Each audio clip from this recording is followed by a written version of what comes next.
দাবি ছিল যৌক্তিক এবং ন্যায়সঙ্গত এবং শেষ পর্যন্ত কোর্টের মাধ্যমে সেটাই অনেকটা প্রতিষ্ঠিত হয়েছে।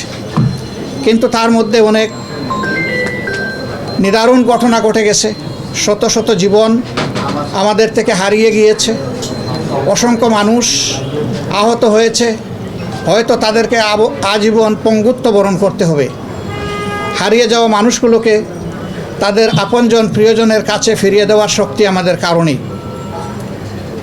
এই আন্দোলন করতে গিয়ে যারা ত্যাগ স্বীকার করেছেন, যারা জীবন দিয়েছেন, আমরা আজকের এই প্রেস কনফারেন্স থেকে তাদের প্রতি গভীর কৃতজ্ঞতা জ্ঞাপন করছি।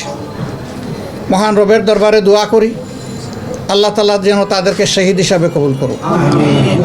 দুঃখের সাথে লক্ষ্য করছি যে এই ধরনের একটি পরিবর্তনের উষালগ্নে কিছু সুবিধাবাদী দুর্বৃত্ত বাংলাদেশের বিভিন্ন জায়গায়, শহরে এবং গ্রামাঞ্চলেও বিভিন্ন সরকারি স্থাপনা, প্রতিপক্ষের বাড়িঘর এবং ক্ষেত্র বিশেষে কিছু কিছু জায়গায় বিভিন্ন ধর্মাবলম্বীদের তাদের ধর্মীয় প্রতিষ্ঠানে আঘাত হানা হয়েছে, কোথাও ভাঙচুর করা হয়েছে, লুটপাট করা হয়েছে, অগ্নিসংযোগ করা হয়েছে।